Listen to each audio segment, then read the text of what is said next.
Hi friends, welcome to shorthand hub channel. నేను మీ Harinaganand, shorthand instructor. మనము ఈరోజు ఈ వీడియో ద్వారా SSC stenographer grade C and grade డికి సంబంధించినటువంటి స్కిల్ టెస్టు ఆ ఎగ్జామినేషన్స్కి ఎలా ప్రిపేర్ అవ్వాలి, అంటే ఏవైతే అభ్యర్థులు నన్ను క్వశ్చన్స్ అనేది అడగడం జరిగిందో దానికి సంబంధించినటువంటి పూర్తి వీడియో అనేది ఇన్ఫర్మేషన్ అనేది ఈ వీడియో ద్వారా అందించబోతూ ఉన్నాను. ఏదైతే స్కిల్ టెస్ట్కి ఎటువంటి సిలబస్ ఉండదు, సో వీటికి ఎలాంటి ప్రిపరేషన్ అనేది కావాలి, అలాగే ఎలా ప్రిపేర్ అవ్వాలి, ట్రాన్స్క్రిప్షన్ చేయాలా వద్దా, కైలాష్ చంద్ర ప్యాసేజెస్ వరకు చదువుకుంటే సరిపోతుందా, అలాగే ఇంకా ఏమేమి కావాలి, షార్ట్ ఫామ్స్ వాడాలా లేకపోతే అన్సీన్ ప్యాసేజెస్ రాయాలా, మిస్టేక్స్ని ఎలా ఐడెంటిఫై చేయాలి, ఎలా స్పీడ్ని ఇంక్రీజ్ చేయాలి, టైపింగ్ స్కిల్ అవసరమా లేదా, ఐడెంటిఫికేషన్ మనం ఏదైతే మిస్టేక్స్ని ఐడెంటిఫై చేసిన తర్వాత వాటిని ఏం చేయాలి, ఇలా రకరకాల క్వశ్చన్స్ ఎవరైతే స్టూడెంట్స్ అడగడం జరిగిందో వాటన్నిటికీ కూడా ఈ వీడియో ద్వారా సమాధానం అనేది ఇవ్వబోతూ ఉన్నాను. వీడియోలోకి వెళ్ళే ముందు నేను ఈ షార్ట్ హ్యాండ్ సబ్జెక్టుకు సంబంధించి ఆన్లైన్ ఆఫ్లైన్ కోచింగ్ అనేది అందిస్తూ ఉన్నాను. State board of technical education and training, అలాగే SSC stenographer grade C and grade D, అలాగే స్టేట్ అండ్ సెంట్రల్ గవర్నమెంట్కి సంబంధించినటువంటి అన్ని పోస్టులు ఏవైతే కాంపిటేటివ్ ఎగ్జామ్ స్కిల్ టెస్ట్స్ ఉంటాయో వాటన్నిటికి సంబంధించి కోచింగ్ అనేది అందిస్తూ ఉన్నాను. అలాగే మన ఛానల్కి సంబంధించి టెలిగ్రామ్ లింక్ కూడా ఉంది. మిగతా లింక్స్ అన్నీ కూడా కింద డిస్క్రిప్షన్లో నేను మీకు ప్రొవైడ్ చేస్తాను. అలాగే ఆఫ్లైన్ ఆన్లైన్ జాయిన్ అవ్వదలుచుకున్న వాళ్ళు నా వాట్సాప్ గ్రూప్ నెంబర్ అయినటువంటి 9704555002కి వాట్సాప్ నుంచి మెసేజ్ పెట్టండి. Online coaching or offline coaching మీరు ఏది తీసుకోదలుచుకున్నారో ఆ హెడ్డింగ్తో మీరు మెసేజ్ చేయండి. మిగతా డీటెయిల్స్ అన్నీ కూడా ఈ వీడియో ద్వారా చూద్దాము. మనకి స్కిల్ టెస్ట్కి వచ్చేటప్పటికి ఎటువంటి సిలబస్ అనేది ఇవ్వటం జరగలేదు. రిటర్న్ టెస్ట్కి వచ్చేటప్పటికి దానికి సంబంధించినటువంటి సిలబస్ అనేది నోటిఫికేషన్లో ఇవ్వడం జరిగింది. సో చాలామంది అభ్యర్థులు కైలాష్ చంద్ర సంబంధించినటువంటి డిక్టేషన్ ప్యాసేజెస్ వరకు ప్రిపేర్ అయితే సరిపోతుందా, లేకపోతే ఇంకా ఏమన్నా ప్రిపేర్ అవ్వాల్సి ఉంటుందా అని చెప్పేసి ఎక్కువగా అడగడం జరిగింది. ఒక్క కైలాష్ చంద్ర మాత్రమే మీరు ఫాలో అయినంత మాత్రాన ఈ స్కిల్ టెస్ట్లో పాస్ అవుతారనేటువంటి మాట ఏదైతే ఉందో అది కరెక్ట్ కాదు. ఎందుకంటే జనరల్ ప్యాసేజెస్, అలాగే కైలాష్ చంద్ర, ప్రోగ్రెసివ్ మ్యాగజైన్స్, అలాగే state board of technical education and training సంబంధించినటువంటి డిక్టేషన్స్ అన్నీ కూడా మీరు ఫాలో అవ్వాల్సి ఉంటుంది. మరి పర్టికులర్గా ఎస్ఎస్సి స్టెనోగ్రాఫర్స్కి, అలాగే state board of technical education and training సంబంధించి 80-100కి సంబంధించినటువంటి డిక్టేషన్స్ నేను పేపర్ నుంచి కలెక్ట్ చేసి దానికి సంబంధించినటువంటి ఆర్టికల్ డిక్టేషన్గా తయారు చేసి ఈ ఎస్ఎస్సి స్టెనోగ్రాఫర్స్ కోసం సపరేట్గా అందించడం జరుగుతుంది. దీన్ని state board of technical education వాళ్ళు కూడా రాసుకోవచ్చు. సో ఎవరైతే లోయర్ హయ్యర్కి సంబంధించి డిక్టేషన్స్ అన్నీ కూడా మనం ఈ ఆర్టికల్ ద్వారా అందించడం జరుగుతూ ఉన్నది.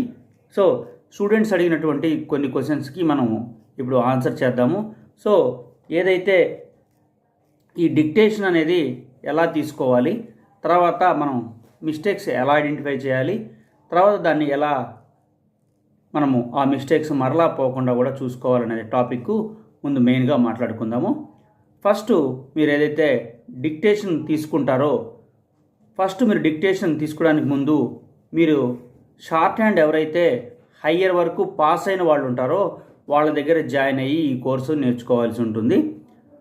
చాలామంది స్టూడెంట్స్ ఒక 10 రూపాయలు అటు ఇటు ఉన్నందువలన తక్కువ క్వాలిఫికేషన్ ఉన్నటువంటి ఇన్స్టిట్యూట్లో జాయిన్ అయ్యి తర్వాత స్కిల్కి వాళ్ళు అందుకోలేక ఇబ్బంది పడిన వాళ్ళు చాలామంది ఉన్నారు. సో నేను ఈ సబ్జెక్టుకి సంబంధించి 15 ఇయర్స్ నుంచి కూడా ఈ ఆన్లైన్ ఆఫ్లైన్ కోచింగ్ అనేది అందిస్తూ ఉన్నాను. సో ఇంట్రెస్ట్ ఉన్నటువంటి విద్యార్థులు నాకు మెసేజ్ చేయడం ద్వారా కూడా మిమ్మల్ని జాయిన్ చేసుకొని ఈ కోర్స్ అనేది మీకు నేర్పించడం జరుగుతుంది. సో ఫస్ట్ డిక్టేషన్ అనేది తీసుకున్న తర్వాత ట్రాన్స్క్రిప్షన్ అనేది ఖచ్చితంగా కూడా చేయాల్సి ఉంటుంది. ప్రతిరోజు ఎన్ని డిక్టేషన్స్ తీసుకున్నాం అనేది పెద్ద ప్రయారిటీ కాదు. ఖచ్చితంగా ఒక డిక్టేషన్ తీసుకున్నా కూడా దాన్ని చక్కగా ట్రాన్స్క్రిప్షన్ చేసి, టైపింగ్ అయితే టైపింగ్, హ్యాండ్తో అయితే హ్యాండ్తో రాసి మీరు ఆ మిస్టేక్స్ అన్నీ కూడా చూసుకున్నట్లయితే మీకు ఫస్ట్ ఈ సబ్జెక్టుకు సంబంధించి ఇంప్రూవ్మెంట్ అనేది వచ్చేటువంటి అవకాశం ఉంది. తర్వాత మిస్టేక్స్ ఏవైతే పోయి ఉంటాయో అవన్నీ కూడా పక్కన నోట్ చేసుకొని ఏ స్ట్రోక్ బదులు ఏమి రాస్తున్నాము, ఎందుకని అలా రాయాల్సి వచ్చింది. సిమిలర్గా ఏదైనా స్ట్రోక్స్ ఉంటే దానికి వేరియేషన్ అనేది పెట్టుకోవడం అనేది ఇంపార్టెంట్. అలాగే మనం ఐడెంటిఫై చేసినటువంటి మిస్టేక్స్ని ఒక్కొక్కటి 5 లైన్స్ ఆర్ 10 లైన్స్ అనేది మరలా కనుక మనం రాసుకున్నట్లయితే ఖచ్చితంగా కూడా మీకు ఇంప్రూవ్మెంట్ అనేది ఈ లాంగ్వేజ్లో ఉంటుంది. ఎవరైతే ఇప్పటి నుంచి కూడా ఈ లాంగ్వేజ్ని నేర్చుకోదలుచుకున్నారో వాళ్ళు ఖచ్చితంగా కూడా 2 పూట్ల ట్యూషన్స్కి వెళ్ళి అక్కడి నుంచి కూడా మీరు ఈ సిలబస్ అనేది కంప్లీట్ చేసుకోవాల్సి ఉంటుంది. చాలామంది విద్యార్థులు ఇది 3 మంత్స్లో నేర్చుకోవచ్చా, 6 మంత్స్లో నేర్చుకోవచ్చా, ఎంత టైం పడుతుంది అనేటువంటి క్వశ్చన్స్ అనేది వేయడం జరిగింది. దానికి సంబంధించినటువంటి ప్రీవియస్ వీడియోస్ నేను వాటిల్లో ఆన్సర్ అనేది ఇవ్వడం జరిగింది. వాటికి సంబంధించిన వీడియోస్ కింద డిస్క్రిప్షన్లో అందిస్తాను. అక్కడి నుంచి కూడా మీరు వాటిని తీసుకోవడానికి ప్రయత్నించండి. అలాగే ఈ డిక్టేషన్ అనేది ప్రతిరోజు కూడా తీసుకోవాల్సినటువంటి అవసరం ఉంది. అలాగే మీరు డిక్టేషన్ తీసుకున్న తర్వాత మీ ట్రాన్స్క్రిప్షన్ని రివ్యూ చేసుకోవాల్సినటువంటి అవసరం కూడా ఖచ్చితంగా ఉంది. అలాగే టైపింగ్ స్కిల్ కూడా మీరు ఇంప్రూవ్ చేసుకోవాల్సి ఉంటుంది. ఓకే, మీకు సర్టిఫికేట్ అవసరం లేకపోయినప్పటికీ కూడా ఈ టైపింగ్ స్కిల్ కూడా మీకు అడ్వాంటేజ్ అనేది అవుతుంది.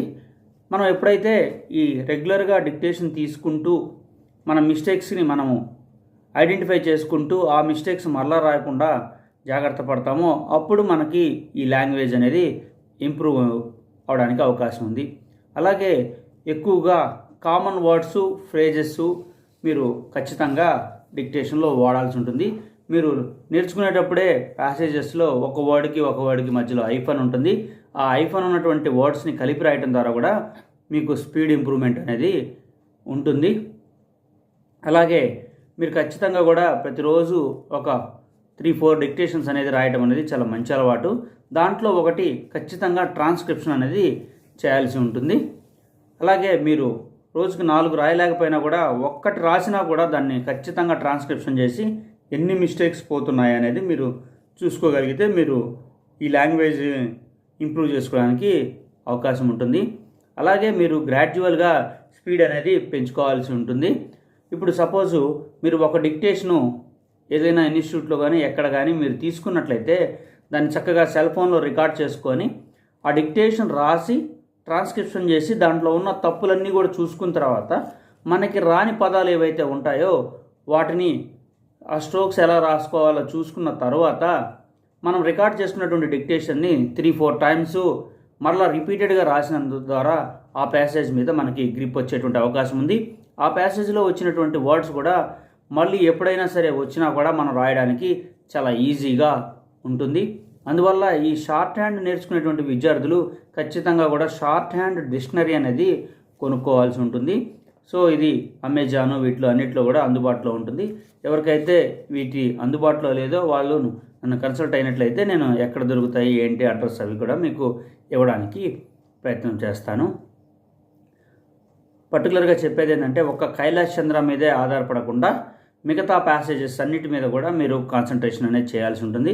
సపోజ్ ఇప్పుడు లీగల్కి వచ్చేటప్పటికి లీగల్కి సంబంధించి సపరేట్ ప్యాసేజెస్ ఉంటాయి. అలాగే ఈ ఎస్ఎస్సి స్టెనోగ్రాఫర్కి సంబంధించి ఎటువంటి సిలబస్ కూడా నోటిఫికేషన్లో మనకి ఇవ్వలేదు కాబట్టి మనం అన్ని ప్యాసేజెస్ ప్రిపేర్ అవ్వాల్సి ఉంటుంది. ఒక కైలాష్ చంద్ర మాత్రమే ప్రిపేర్ అయితే మాత్రం సరిపోతుంది, క్లారిటీగా చెప్పదలుచుకున్నాను. అలాగే ఈ పేపర్ సంబంధించినటువంటి ఆర్టికల్స్ని డిక్టేషన్స్ రూపంలో 80, 100, 120, 150 కూడా నేను అందిస్తూ ఉన్నాను. సో స్టూడెంట్స్ అందరూ కూడా వీటిని ఉపయోగించుకోండి. అలాగే మనం ఇందాక చెప్పుకున్నట్టు రెగ్యులర్గా ఖచ్చితంగా కూడా ప్రతిరోజు కూడా డిక్టేషన్ రాసి ట్రాన్స్క్రిప్షన్ అనేది చూసుకోవాలి. మిస్టేక్స్ని ఐడెంటిఫై చేసుకోవాలి.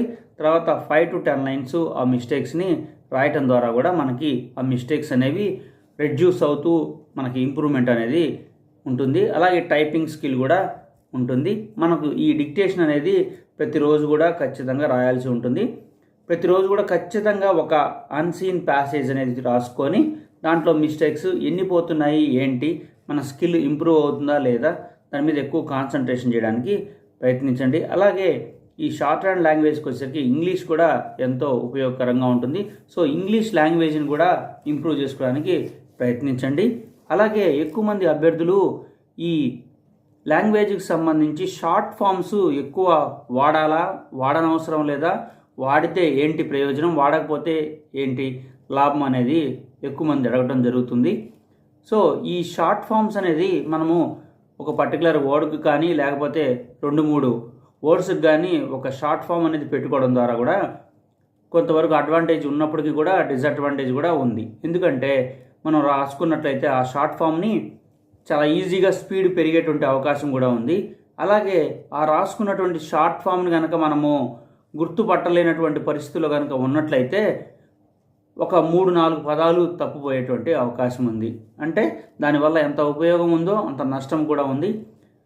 నా సజెషన్ ఏంటంటే అప్ టు హయ్యర్ వరకు కూడా అంటే 120 వర్డ్స్ పర్ మినిట్ కూడా మీరు పెద్ద షార్ట్ ఫామ్స్ వాడాల్సిన అవసరం లేదు. ఈజీగా స్పీడ్ అనేది ఇంప్రూవ్ అవుతుంది.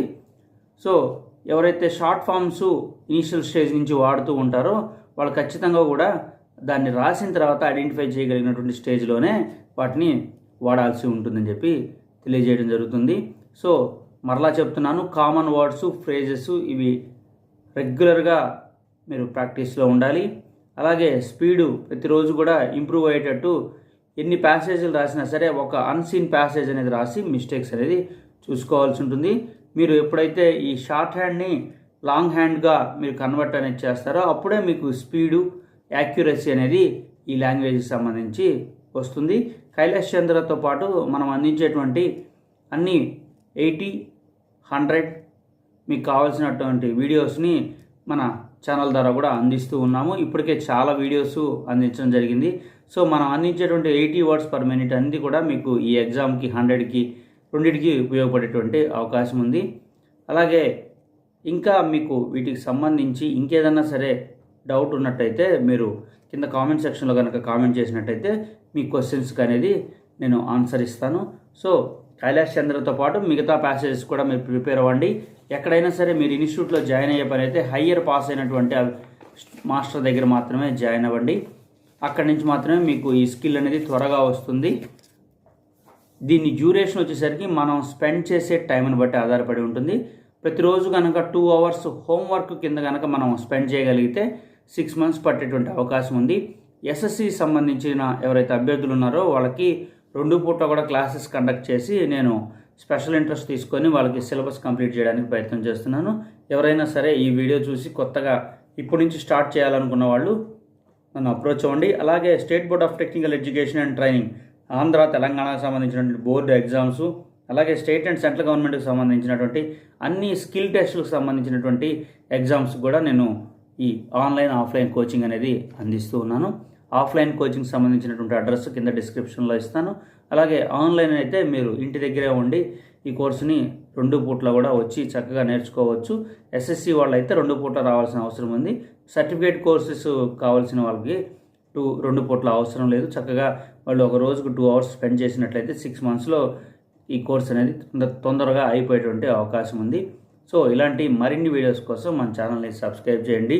ఎస్ఎస్సికి సంబంధించినటువంటి అన్ని వీడియోలు ఇప్పటి వరకు ఇచ్చినటువంటిది, అలాగే షార్ట్ అండ్ సబ్జెక్టుకి సంబంధించినటువంటి అన్ని వీడియోస్ కూడా కింద డిస్క్రిప్షన్లో ఇవ్వడానికి ప్రయత్నం చేస్తాను.